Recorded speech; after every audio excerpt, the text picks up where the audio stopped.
Bonjour et bienvenue à tous. Aujourd'hui 22 février 1858, présenté par Monseigneur Francis Trochu.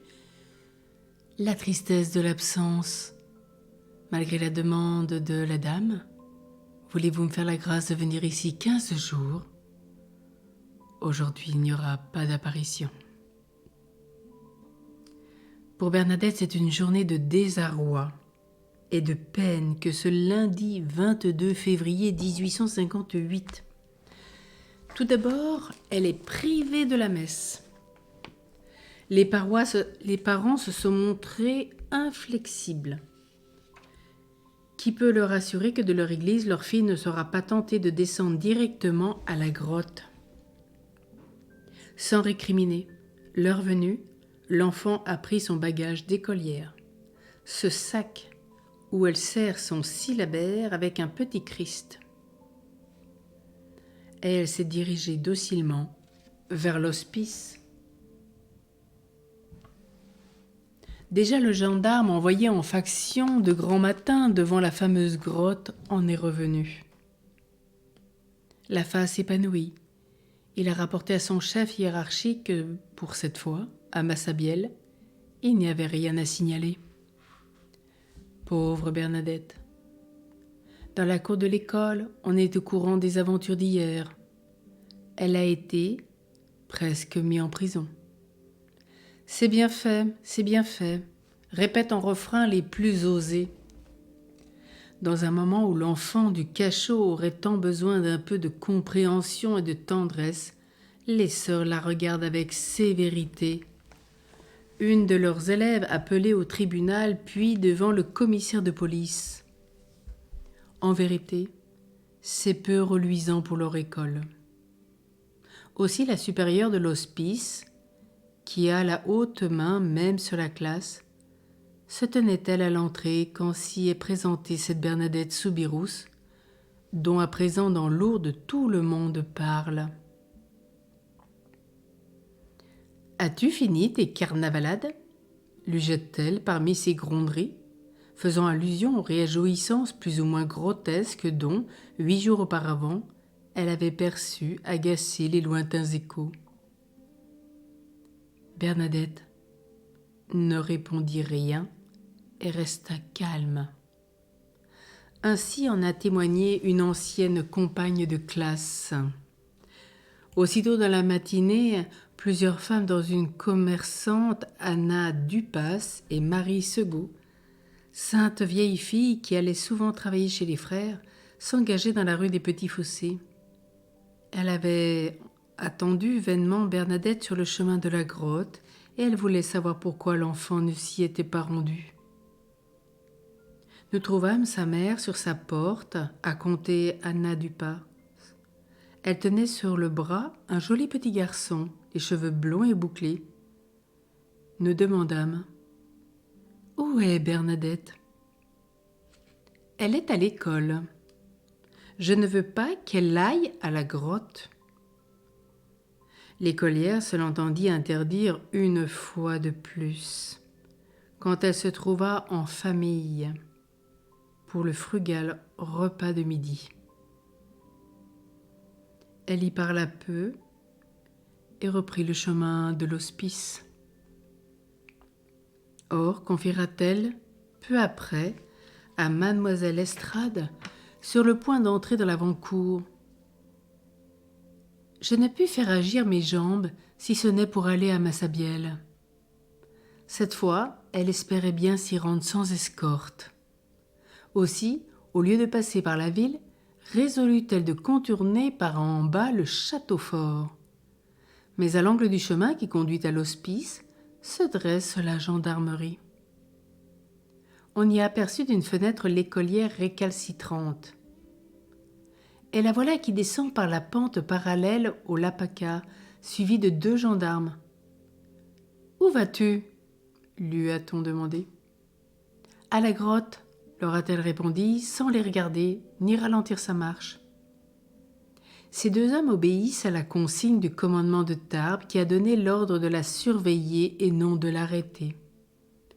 Ils sont en tenue de service aiguillettes, épaulettes et jaunes baudriers. Seule Bernadette fut passée pour bien des gens inaperçus. Sa garde exceptionnelle la signale au contraire. La nouvelle s'en propage si bien, au dire de mademoiselle Estrade, qu'assez grand nombre de personnes se trouvent réunies à la jonction du chemin du bois et du sentier qui tournait le château fort. Tous avaient les regards fixés sur ce sentier. La plupart se mirent à crier « C'est elle, c'est elle !» Bernadette en effet s'avançait, continue de noter mademoiselle Estrade. Alors pour la première fois, je vis la charmante figure de la fille privilégiée de Marie. Elle marchait calme, sereine, modeste, entre ces deux gendarmes, comme elle eût fait entre son père et sa mère. Quand Bernadette arriva près de nous, j'entendis un gendarme qui disait « Et ce serait au XIXe siècle qu'on viendrait nous faire croire à de semblables superstitions ?» Il manqua en effet, personne ne parut comprendre une aussi éloquente apostrophe. Bernadette, qui n'en perdit point sa tranquille assurance, s'était arrêtée face au groupe qui l'attendait. Avisant à un visage de connaissance, « Je vous en prie, demanda-t-elle, apportez-moi le cierge qui est chez ma marraine. » Elle continua ensuite d'aller jusqu'en deçà du pont vieux où elle fit une seconde halte. Elle attendait qu'on lui remît le cierge. Tante Lucie Castéro, en compagnie de sœur Basile, accourut la porter elle-même. Arrivée devant la grotte, Bernadette, comme à l'habitude, s'agenouille, tire son chapelet, fait allumer son cierge. Elle récite les 5 dizaines. Elle ne se projette pas en avant, les yeux extasiés. Son visage ne se transfigure pas, mais s'attriste. Tandis qu'elle priait, est arrivé en petite tenue le maréchal des logis d'Anglas. Outrepassant les ordres de son commandant, il s'est planté juste devant l'enfant agenouillé, exprès, dirait-on, pour lui cacher la grotte. C'est seulement 20 ans plus tard que M. d'Anglas, alors capitaine de gendarmerie en retraite, s'inclinera devant la réalité du miracle de Lourdes. Cette attitude incorrecte d'un homme qui n'avait pas le droit de la molester ajoutait à la peine de l'enfant. Est-ce que désormais, à chacune de ses visites à Massabielle, on allait se permettre à son endroit pareille brimade? Son chapelet fini, Bernadette ne put s'empêcher de s'en plaindre. Le maréchal des logis s'était retourné. Il pensa qu'elle s'effarouchait de le voir si près d'elle. Tout en lui tapant amicalement sur l'épaule pour ne pas l'effrayer, ainsi qu'il l'a raconté lui-même, il lui soufflait à l'oreille. « Si tu n'étais pas une petite sotte, tu saurais que la Vierge, si c'est elle, n'a pas peur des gendarmes, puisqu'elle est sans reproche. Pourquoi en as-tu peur, toi? Est-ce que par hasard tu te sentirais coupable d'un mensonge? Moi, je regarde autant que toi, et je ne vois rien du tout. Tiens, tu vois comme moi? » Pour cette fois, ce n'était que trop réel. Douloureusement déçue, Bernadette s'était relevée. Plusieurs personnes amies l'entourèrent. « Tu l'aurais vu, lui disait-elle pour la consoler, si tu étais venue à la grotte comme d'habitude de bonne heure. Mais va, elle reviendra demain matin. » D'autres branlaient la tête et s'éloignaient en murmurant « Les apparitions, du coup, c'est fini ?» Et des sceptiques demeurés en ville, quand leur fut contée la déconvenue de ceux qui s'étaient dérangés pour rien, ricanèrent. « La dame de la grotte a peur des gendarmes. Elle n'apparaîtra plus. » Basile et Lucie le reconduisirent leur nièce, ainsi interroge-t-elle. « Tu ne l'as pas vue ?»« Non, » gémit Bernadette. Je ne sais pas en quoi je lui ai manqué. Son visage trahissait la fatigue. Ses tantes la firent rentrer au moulin de sa vie. Presque aussitôt survenait Louis Soubirous, prévenu de la fugue de sa fille. D'autres lourdesses pénétrèrent encore chez les Nicollot sur les pas de mademoiselle Estrade. Bernadette rapporte celle-ci était assise et une femme près d'elle. J'ignorais encore que ce fût sa mère. Cette pauvre femme était pâle et de temps en temps, elle jetait sur l'enfant un regard plein d'angoisse.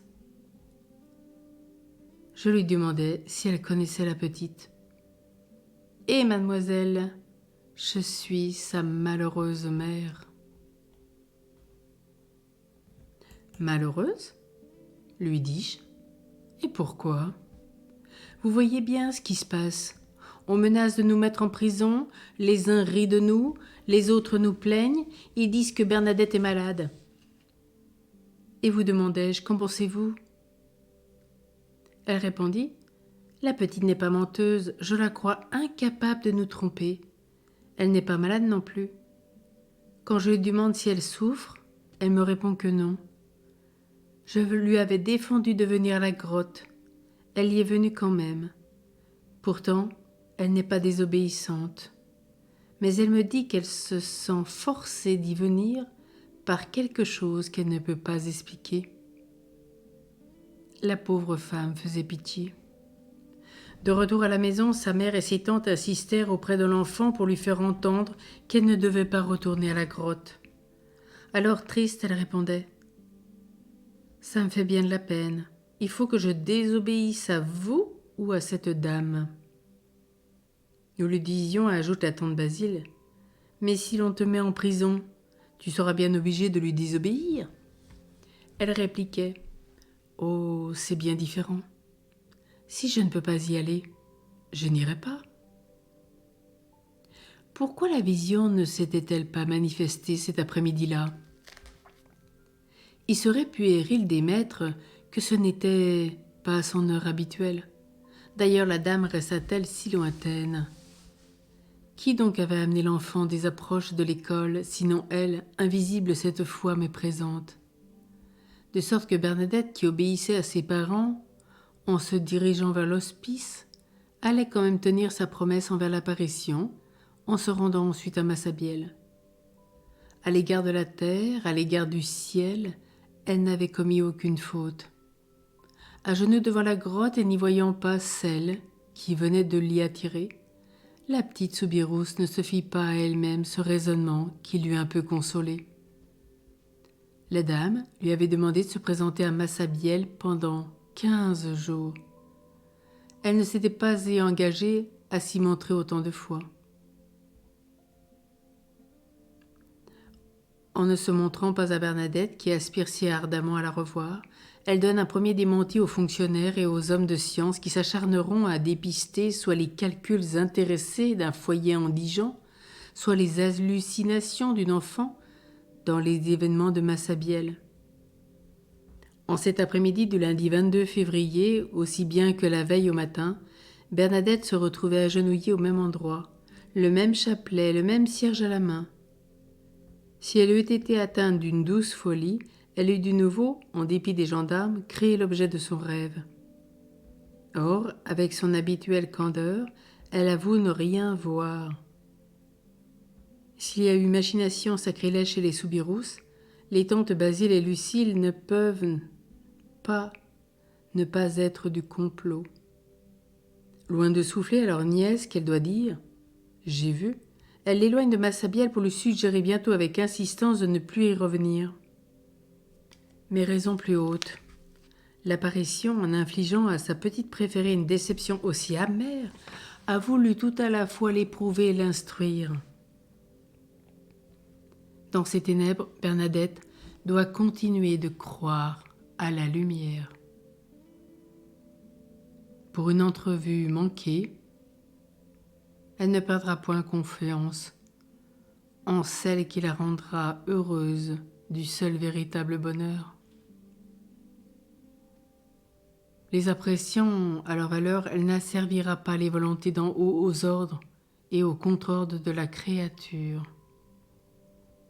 Enfin, raison suprême peut-être, il faut que l'innocente, qui a déjà comme mission de prier pour les pécheurs, commence d'expier en leur place. Il faut que, pendant la nuit qui va suivre, de sa pauvre âme accablée vers la dame dont la seule vue la jetait dans le ravissement, jaillisse un cri d'angoisse. « Pourquoi m'avez-vous abandonné ?» Cependant, au milieu du grand silence des hommes et des choses, François et Louis Soubirous pesaient le pour et le contre. Ce serait peine perdue de voir retenir leur fille loin de la grotte, ainsi qu'ils le firent ce matin, si une force mystérieuse l'y attire. En ne se montrant pas à la dame, n'a-t-elle point donné une leçon au père et à la mère plutôt qu'à l'enfant ? Ils ont eu tort de lutter contre le ciel. Mais le commissaire de police avec ses menaces. Justement, monsieur l'abbé Pomian a déclaré que personne n'a le droit d'empêcher Bernadette d'aller prier à la grotte. Personne, rappelle l'abbé Pomian.